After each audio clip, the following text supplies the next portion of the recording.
Honorable Member, you have 5 minutes. Madam Speaker, I started at 1:45. No, Madam Speaker, I started at 1:45. 1:45, Madam Speaker. I want some extra time for all interruptions, Madam Speaker. I need half an hour more, Madam Speaker. I was interrupted. I need half an hour more. Why did I want to give us? Madam Speaker, I want a half an hour more. I was interrupted. Honorable Member, you know that it is the House that grants extra time. I know, but I started at 1:45. Honorable Member, you have 5 minutes. Madam Speaker, I'd like some extra time. The House has said no. Starting now, Madam Speaker, 5 minutes. Madam Speaker, the 2005 budget statement was entitled Foundations for a Fresh Start. As I read this excerpt, beginning at page 70 with your permission, Madam Speaker, I invite my colleagues on the other side to respond with the same excitement that exploded in this honourable House when the Finance Minister was gleefully driving what he hoped were nails in the ALP coffin. And with your permission, I read from the Minister of Finance at page 70, and I quote, culminating the fundamentals negotiated in Saturday's meeting with the Prime Minister, Mr. Alan Stanford, this government's green light for Mr. Stanford's acquisition of Ghana Island and other lands to which Dato Tan Kehok presumably holds title. The Stanford plan for development of the land package, which is negotiating to acquire from the current title holder, is envisaged at $3 billion upscale resort. The project is expected to generate continuing employment for 1,200 persons in direct and indirect jobs over its 36 months construction period. Mr. Stanford has proposed a front-end cooperation arrangement, this is our court saying this in the budget, under which tax concessions will be deferred for 30 years, while you will pay a monthly flat tax amounting to $34.4 million a year, starting January 2008, aggregating to more than $1 billion over 30 years. Full project funds are on hand for the entire project, which will cater to the wealthiest people in the world and will open its doors with $400 million in cash. End of quote. That's the Minister of Finance. What we do have to show today, Madam Speaker, for all that grandstanding and that crass political one-upmanship in the People's Parliament back in 2004, Madam Speaker, and as recently as last year, they tried to shake down the same Alan Stanford for $450 million in order to facilitate a proposed $2 billion investment at Shell Beach. Look at the cabinet decision. $450 billion. They tried to ask him to forgive them $300 million owed to Stanford Group of Companies and an upfront payment of the Treasury by Stanford of $100 million. You will read it. You will read it.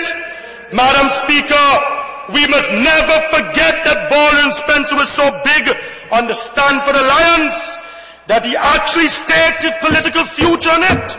And I quote for this country to remember what he said. And I quote, I have said it before and again affirm that if I have to pay the ultimate political cost for my government's decision to work with the Stanford Group for the economic benefit of the people and nation, I will have no problem with that. I will now go further, and I'll have no problem going back to the polls. I will have no problem going back to the polls on the government decision to go local with the upgrade and expansion of VC Bird Airport and the Alan Stanford Alliance. Those are the words of the member for St. John's Rural West. Is that true? Yes. Those are the proud, defiant words of the big man. The big man, Winston Baldwin Spencer, which will be heard again and again in the public interest over the next 14 days, Madam Speaker.